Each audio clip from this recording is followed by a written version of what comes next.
Lovely stuff. Now our guest. Let's go.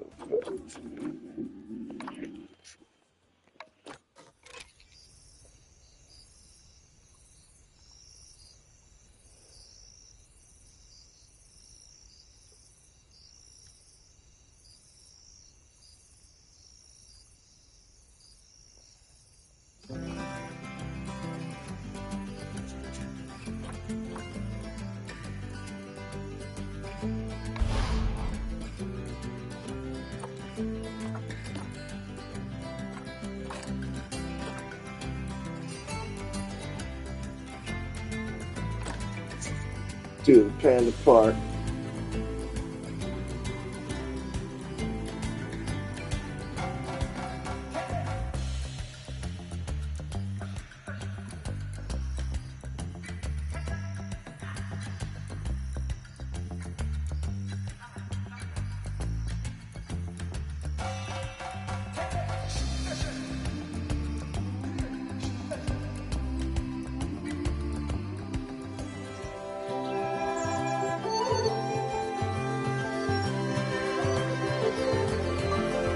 Ah, pandas.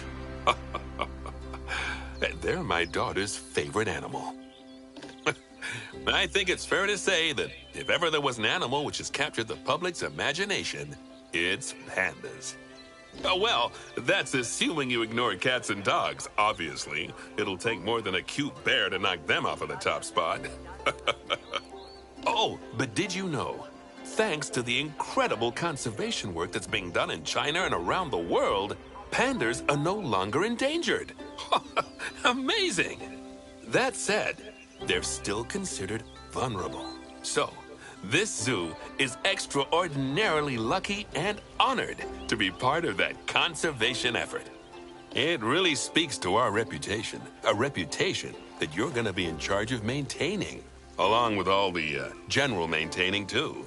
I really can't tell you how important the welfare of those pandas is. Oh, wait, I can. It is vitally important. The eyes of the world are on you, my friend. Although, perhaps more pressingly, the eyes of Nancy are on you, too.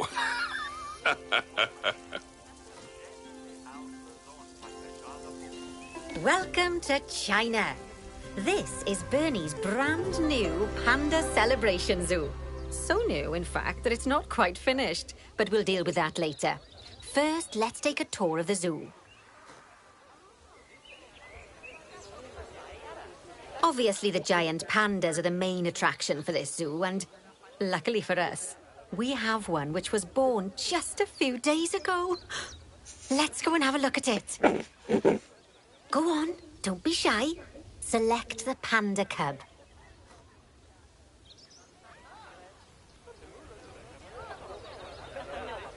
Where's that at?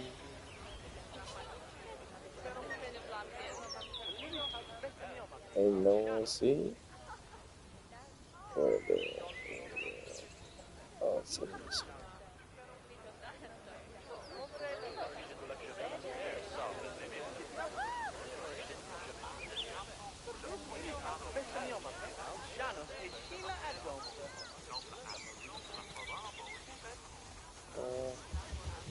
Can't be those.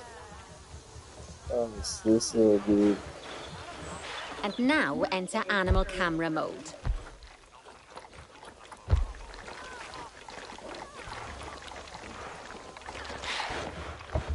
Oh, doesn't it just warm the cockles of your heart? So cute! Did you know that giant pandas, or Ailuropoda melaleuca, if we're being formal, are the only entirely herbivorous bears? They can actually eat up to 38 kilos of bamboo a day. Not that surprising, given that they'll spend up to 14 hours a day chomping away. I don't imagine this little fluff ball has that kind of appetite yet, though.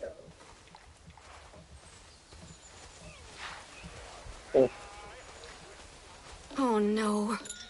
I just got word from one of our keepers that a sable antelope was placed into a habitat without going through quarantine first, and that they're displaying signs of disease. We'll have to move them into quarantine to stop the infection from spreading to the other animals. To do that, go to the highlighted habitat, find the infected animal, and then select them to bring up their information panel.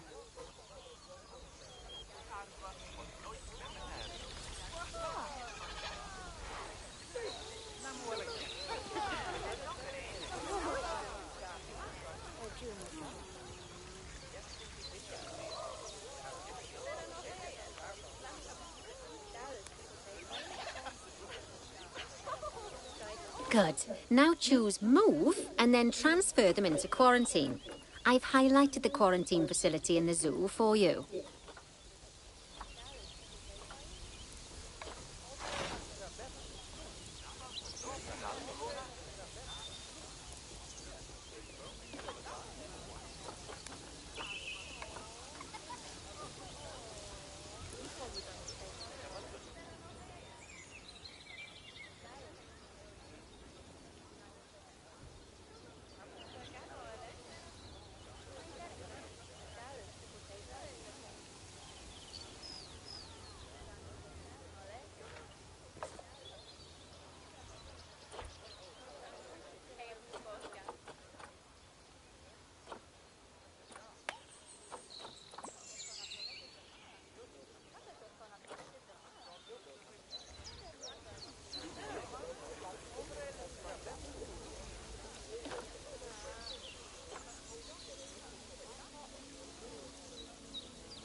Oh, phew. That's a relief. Now that we've stopped the infection from spreading any further, we need to build a vet surgery so the antelope can be treated and then returned to his habitat. I've already highlighted where I'd like you to build it, so why don't we head over there?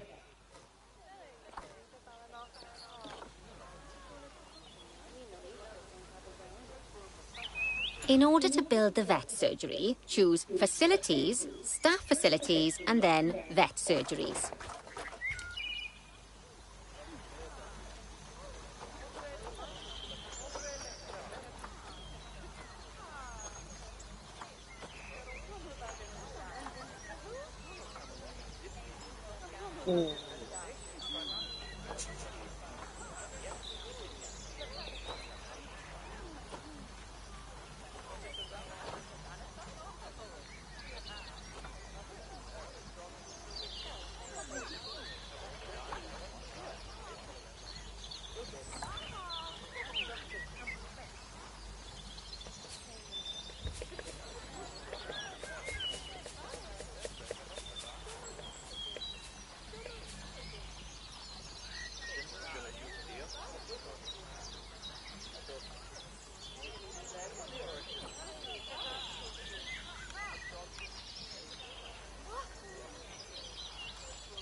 That's the job.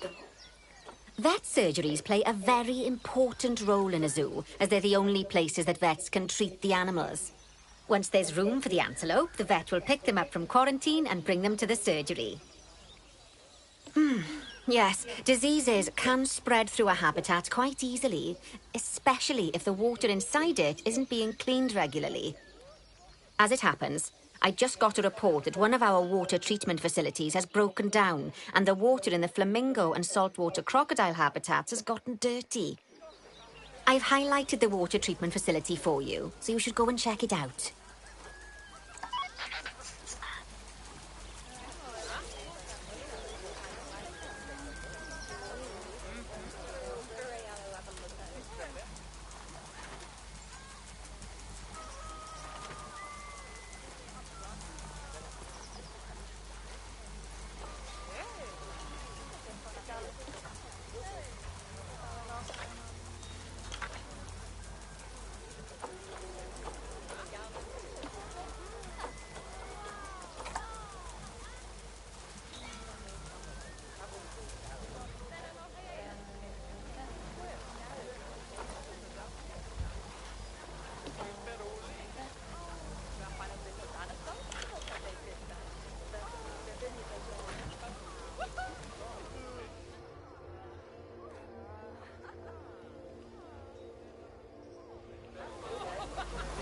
Select the water treatment facility to bring up its information panel.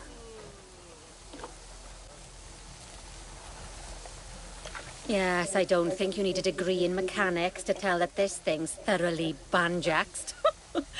Use Call Mechanic to bring an expert over to fix it for us. So, just to explain, water treatment facilities work in a similar manner to power sources, in that they have a radius of influence around them. That means any body of water which is even partly within that radius will be cleaned automatically. Also, like power sources, if they get damaged, that radius of influence will shrink, meaning that it might stop cleaning water sources which were only just within its reach.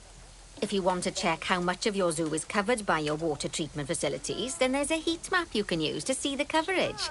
That way, you can quickly spot problem areas and rectify the issue. Good work. Now that the water treatment facility has been repaired, the water will be cleaned up in 2 shakes of a lamb's tail.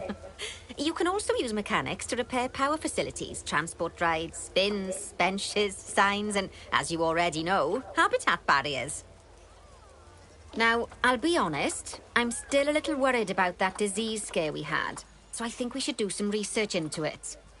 Doing research into a disease can help prevent future outbreaks of it. And even if we do have an outbreak, it'll make the disease much less potent. I'd like you to start some research into bordetellosis. Disease research can be found in vet research, so head over to your research centre and get one of the vets researching it.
Lovely job. Once that research is complete, I expect we'll send that disease packing in no time. Whew! That was a close-run thing with those antelopes. I dread to think what might have happened if you hadn't got them into quarantine as quickly as you did. Fast thinking there. We had a horrible outbreak of viral gastroenteritis here at Goodwin House. Although, luckily, that was just limited to me and my wife. Right. Now that we've got all our urgent tasks in hand, we can start to focus on the guests and improving their time in the park. You see, you can also do research into new and improved guest facilities, transport rides, as well as new types of barrier and other things via the workshop. I've highlighted the workshop for you. So head over there, select it, and then choose View Workshop.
I think I'm gonna be passing your house soon.